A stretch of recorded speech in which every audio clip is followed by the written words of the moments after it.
Zdravo. Krenut ćemo sa setom naprednih predavanja sa ovim videom. I prva oblast koju bih ja volio da obradim jesu link-u izrazi. Najviše zbog toga koliko se oni često koriste u samom programiranju. Ali da bismo uopšte stigli do njih, morat ćemo da kroz ovo uvodno predavanje objasnimo šta su lambda izrazi i šta su anonimni tipovi i također da se podsjetimo šta su to implicitno definisane lokalne varijable. Za početak, da bi lakše to objasnio, ja sam ovdje napisao jedan kratak programčić i jednostavan programčić kroz koji ću na brzinu samo da prođem. Dakle, šta on radi? On iščitava neki broj iz konzole, poziva metodu je li broj paran i ovdje provjerava da li je broj paran i ako jeste, onda će pozvati drugu metodu gdje će duplirati taj broj tako što će ga pomnožiti sa 2 i na kraju će pozvati jednu void metodu da ispiše sam taj broj u novoj liniji. Ajde na brzinu da testiramo to. Ako pokrenem ovo i ako upišem 3, neće se ništa dogoditi jer broj nije paran, dok ako upišem 4, program će duplirati broj i ispisati rezultat 8. I sad, prva i najjednostavnija od 3 te nove oblasti su, dakle, šta su to implicitno definisane varijable. Pa, u suštini, sjećate se da smo koristili rečicu var kao zamjenu za eksplicitno definisan tip. Recimo ovdje eksplicitno kažemo da je tip integer, a mi bismo mogli da ga implicitno definišemo kroz rečicu var i okruženje će na osnovu izraza na desnoj strani da dodijeli tip i lijevoj strani. I to možemo uraditi sa svim drugim tipovima. Recimo mogli bi da kažemo var neka reč je reč. I .NET framework će da preuzme ovu reč, uporedi ovu reč sa time što imamo na lijevoj strani i dodijelit će tip string našoj promjenjivoj. Dakle, to je to što treba da znate o implicitno definisanim varijablama.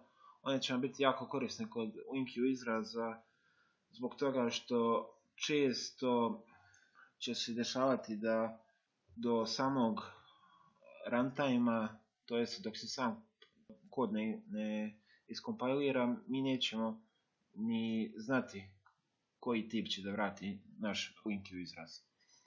Tako da ćemo tu koristiti rečicu var. Dalje, spomenuo sam lambda izraze. Oni se također često koriste kod link-u izraza, to je query-a. Šta predstavljaju lambda izraz? Pa oni nam uproštavaju rad sa C# delegatima, ili uprošteno rečeno, oni nam predstavljaju kraći način da napišemo metode u C#. I zbog toga ja ovdje imam te neke 3 metode koje ćemo sada da pretvorimo u lambda izraz. Sam lambda izraz njegova sintaksa se sastoji iz sa lijeve strane argumenta i sa desne strane samog izraza. Dok je između te dve strane koristimo simbol jednako veći, koji će reći kompileru da je to u pitanju lambda izraz. Pa, ajde da probamo tu sintaksu da primijenimo na ove postojeće metode. Da bismo definisali lambda izraz, on će vraćati tip funkcije. I Recimo ako želimo da ovu metodu dupliraj broj pretvorimo u lambda izraz, prvo ćemo definisati kod te funkcije, prvo ćemo postaviti ulaznu vrijednost koja je u ovom slučaju integer broj, tako definisat ćemo taj tip, i onda izlaznu vrijednost koja je opet integer. Dalje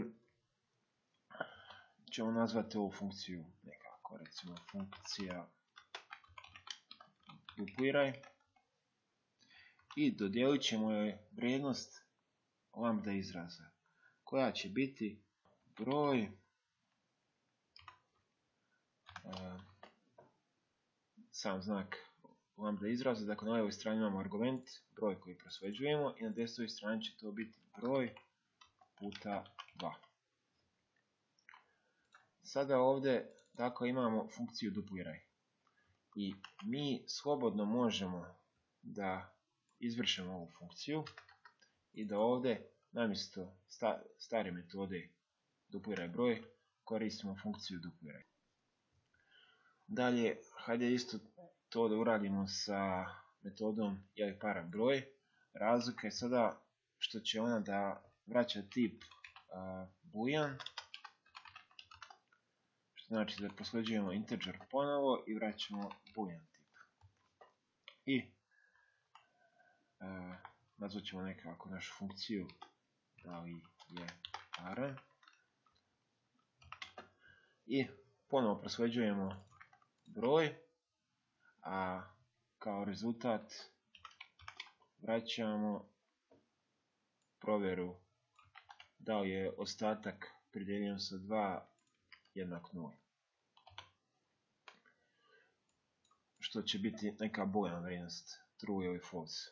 I sada možemo da primijenimo ovu funkciju u sam if izraz i da provjerimo da li je to neki paran broj. I za kraj želimo i ovu void metodu da pretvorimo u samu funkciju.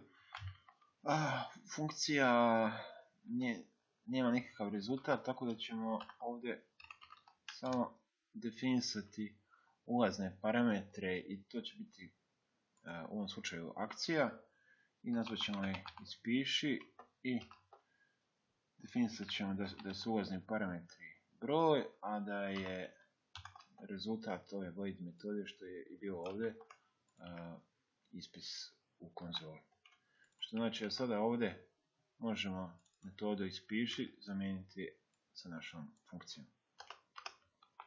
Sada ako pokrenemo naš program vidjet ćemo da se ponaša isto kao i ranije. Ako unesemo 3 to nije paran broj, rezultat neće biti ništa, dok ako unesemo 6 trebalo da dobijemo 12 i 12 je tu. Hajde sada prikažemo još neki primjer gdje nam lambda izrazi mogu biti korisni, pa napravit ćemo neku listu brojeva.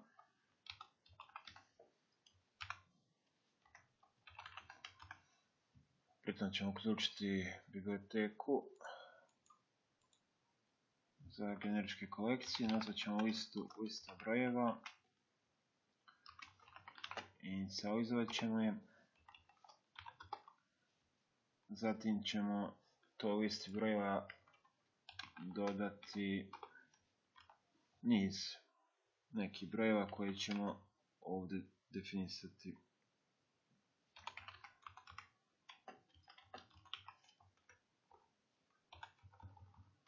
Pisat ćemo neke brojeve, recimo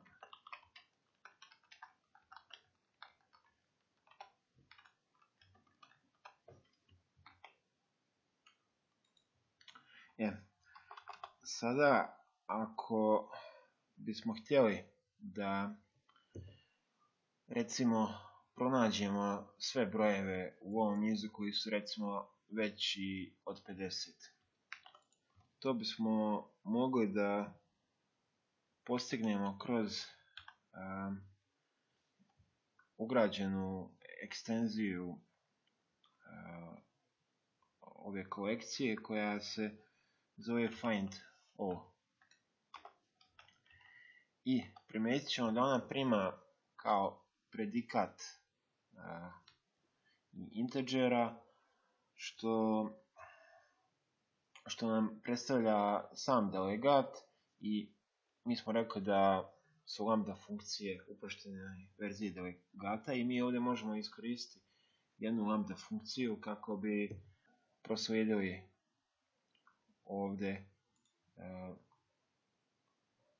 koje brojeve želimo da dobijemo kao rezultat. Pa mi ćemo, kako smo rekli da se lambda funkcija piše, prvo ćemo definisati ovdje recimo neki broj, recimo da je x, stavit ćemo rečicu koja predstavlja lambda funkciju i onda ćemo da ovdje postavimo izraz, a izraz će biti kada je proslijeđena x vrijednost veća od recimo 50. I sada hajde da i testiramo to. Ispisat ćemo sve brojeve.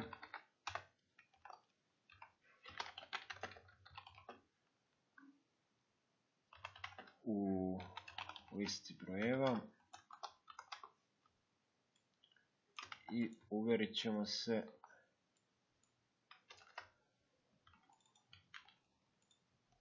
da su oni veći od 50.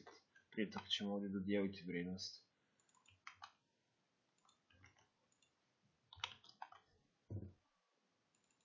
Ove naše funkcije. Ako sada pokrenemo ovaj kod, što smo zaboravili? Da, ne ispisujemo cijelu listu brojeva, nego ispisujemo svaki broj pojedinačno. I dobili smo rezultat 55, 66, 88. Isto tako bi mogli da, ako bi promijenili ovdje manje u lambda izrazu, dobili bi brojeve koji su manje od 50. Dakle, mi ćemo lambda izraze koristiti kao jednostavniji način i brži način da definišemo metode kada budemo radili sa link queryima. Pored lambda izraza postoji i jednostavniji način i brži način da definišemo same tipove. I za to koristimo anonimne tipove. Sada ću ovdje da navedem jedan primjer toga. Definisat ćemo recimo neki proizvod i dodijelit ćemo mu novu vrijednost gdje ćemo definisati njegovu količinu i rećemo da je količina 5 i definisat ćemo njegov naziv i rećemo da je naziv tastatura i primijetite da ono što smo dobili sada predstavlja nešto slično objektu iz definisane klase, ali ćete primijetiti da nigdje nismo definisali klasu. Šta se ovdje dešava je da će compiler da generiše klasu za vrijeme compile time. I mi ćemo ovakvu sintaksu također jako često koristiti u linkovim izrazima da bismo, kako da kažem, u hodu definisali pomoćne tipove da dobijemo određeni rezultat koji mi želimo. I hajde sad ovo i da testiramo samo, hajde da ispišemo ovdje vrijednost koja će biti proizvod.količina i na proizvod.naziv. Ako pokrenemo ovaj kod, dobit ćemo vrijednosti ovog objekta. Što je još bitno ovdje da pomenemo je da kada ovako definišemo klasu, mi ne možemo definisati za nju ni propertije, ni evente, ne možemo ni pisati metode u njoj. Ovako definisanu definisan objekat koristimo samo da bismo lakše baratali sa podacima. I time ćemo završiti ovo uvodno predavanje, tako da već od sljedećeg predavanja krećemo objašnjavati šta su linki u query i krećemo raditi sa njima. Hvala.